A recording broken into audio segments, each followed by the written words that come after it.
নমস্কার দর্শক বন্ধু, ভাগ্যরেখায় আপনাদের সবাইকে স্বাগত জানাই। আজকে আমরা আলোচনা করব 2019 সালে তুলা রাশির মার্চ মাসটি কেমন যাবে।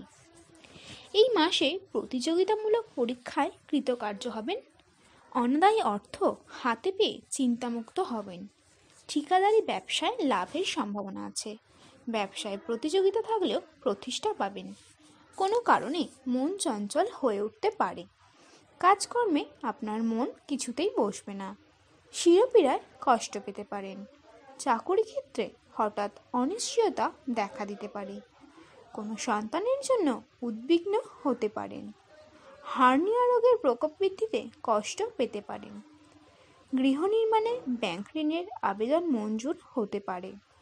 এছাড়াও বৃত্তিগত প্রশিক্ষণের সাফল্য নামী সংস্থায় কাজের সুযোগ আপনার আসবেই এবং গৃহে আত্মীয় সমাগম ঘটতে পারে। কোনো গুরুত্বপূর্ণ সংবাদে প্রফুল্ল হতে পারেন এবং কোনো মামলার রায় আপনার পক্ষে সবসময় যাবে। অংশীদারি ব্যবসায় আপনার প্রভাব বৃদ্ধি পাবে। সামাজিক প্রতিপত্তি বৃদ্ধি পেলেও কেউ আপনার বিরুদ্ধচারণ করতে পারে, সেই দিকে একটু নজর দেবেন। শারীরিক কারণে আপনার ছেলে মেয়েদের পড়াশোনার ব্যাঘাত ঘটতে পারে। এছাড়াও কাজকর্মের চাপ বাড়ার ফলে আপনার পরিশ্রমও বেশি হবে। কোনো আত্মীয় বিয়োগে শোকাহত হতে পারে। আর্থিক ব্যাপারে এখন ঝুঁকি নেবেন না। বীমা সংস্থার প্রতিনিধিদের কাজের পরিধি বাড়বে। পৌর প্রতিষ্ঠানে নিযুক্ত ব্যক্তিরাও আর্থিক দিক থেকে লাভবান হবেন।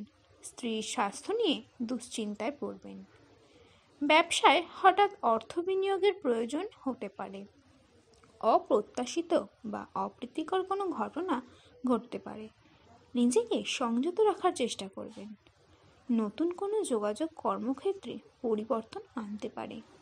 সম্পত্তি সংস্কার ও রক্ষণাবেক্ষণ নিয়ে শরিকদের সঙ্গে বিরোধ বৃদ্ধি পেতে পারে।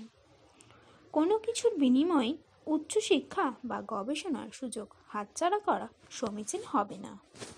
অতিরিক্ত পরিশ্রম ও উত্তেজনা শারীরিক অবসাদ আসতে পারে। তো বন্ধুরা, আজকে আমরা আলোচনা করলাম 2019 সালে তুলা রাশির মার্চ মাসটি কেমন যাবে। আশা করি আমার এই ভিডিওটি আপনাদের সকলের ভালো লেগেছে। এটি যদি আপনাদের ভালো লেগে থাকে, এটিকে অবশ্যই একটি লাইক করবেন এবং আমার এই চ্যানেলটিকে অবশ্যই সাবস্ক্রাইব করবেন। এই বিষয়ে আপনাদের যদি কোনো প্রশ্ন থাকে, প্রশ্নটি অবশ্যই কমেন্ট বক্সে কমেন্ট করে জানাবেন।